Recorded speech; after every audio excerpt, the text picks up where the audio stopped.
இன்றைய தினம் மாண்புமிகு தமிழ்நாட்டினுடைய முதல்வர் திரு ஜோசப் விஜய் அவர்களை இந்திய மாணவர் சங்கத்தின் சார்பாக சந்தித்தோம்.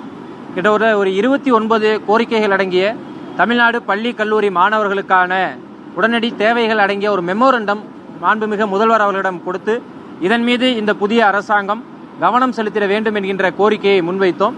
அவரோடு நடந்த உரையாடலில் சில கோரிக்கைகளை உடனடியாக இந்த அரசு செயல்படுத்தும், மற்ற விஷயங்களை நாங்கள் பரிசீலித்து அதற்கு பின்னாடி முடிவெடுக்கிறதாக முதல்வர் அவர்கள் சொல்லியிருக்காரு. அதில் மிக குறிப்பாக நாம் சொல்ல வேண்டியது ஆசிரியர் காலி பணியிடங்கள் சம்பந்தமாக நாங்கள் கோரிக்கையில் வைத்திருந்தோம்.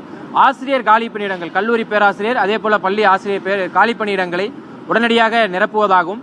அதே போல மாணவிகளுக்கு வழங்கப்படுற இலவச நாப்கின், அந்த நாப்கினும் அதை எரியூட்டக்கூடிய சானிடரி டிஸ்பென்சர் மிஷினையும் எல்லா பள்ளிக்கூடங்களிலும் மாணவிகள் படிக்கக்கூடிய பள்ளிக்கூடங்கள் இருப்பதை உறுதி செய்வதை உடனடியாக இந்த அரசு மேற்கொள்ளும் என்பதையும் குறிப்பிட்டிருந்தார்.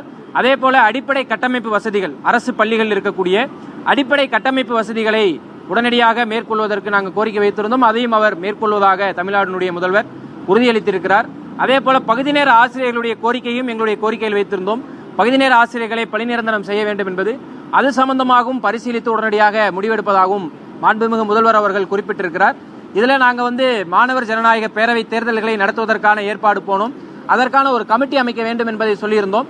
அதை உரிய துறையில் பரிசீலித்து நடவடிக்கை மேற்கொள்வதாக குறிப்பிட்டிருக்கிறார். நீதிபதி சந்துரு அவர்களுடைய பரிந்துரையை சாதிக்கு எதிரான மாணவர்களுடைய மனநிலை வளர்ப்பதற்கான அந்த பரிந்துரைகளை அமல்படுத்த வேண்டும் என்று குறிப்பிட்டிருக்கிறோம்.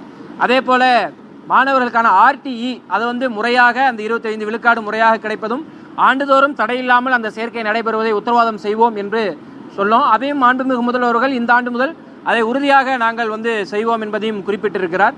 இதில் முக்கியமாக இருக்கக்கூடிய விஷயம் என்னன்னா, மாணவர்களுக்கான உணவு படி, அதாவது கல்லூரியில் பள்ளியில் படிக்கக்கூடிய விடுதியில் தங்கி படிக்கக்கூடிய மாணவர்களுக்கான தினசரி உணவு படியும் மாணவர் ஜனநாயக பேரவை தேர்தலும், அதே போல புதிய கல்விக் கொள்கை நேஷனல் எஜுகேஷன் பாலிசிக்கு எதிராக இந்த அரசு உறுதியோடு செயல்பட வேண்டும், இருமொழிக் கொள்கையில் கட்டாயமாக செயல்பட வேண்டும் என்பதை சொல்லியிருந்தோம். இருமொழிக் கொள்கை தான் இந்த அரசுடைய மொழிக் கொள்கை என்பதை உறுதிப்பட மாண்புமிகு முதல்வர் அவர்கள் தெரிவித்திருக்கிறார். எங்களுடைய கோரிக்கைகளை மீது பரிசீலித்து உரிய கவனம் செலுத்துவதாகவும் அவர் தெரிவித்திருக்கிறார்.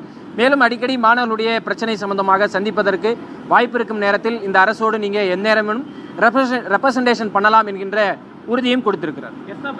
இதுக்கு முன்னாடி இருந்த தமிழ்நாடு முதலமைச்சர்களை முதல் முறையாக இந்திய மாணவர் சங்கம் தேவையொட்டி தமிழ்நாடு அரசுக்கு நாங்கள் சந்திப்பு நடத்தி இருக்கிறோம். கடந்த முறை அந்த சந்திப்பு என்பது நடைபெறல, இந்த முறை சந்திப்பு நடந்திருக்கு. முதலமைச்சர் இன்னும் நீங்க சொன்ன கோரிக்கைகள்ல இதுக்கு கொஞ்சம் காலம் தேவைப்படுது அப்படின்னு இல்லை, அவர் உடனடியாக ஒரு 6 கோரிக்கைகளை நான் இதில் டிக் பண்ணியிருக்கோம், உங்களுக்கு பத்திரிகை கொடுக்குறோம்.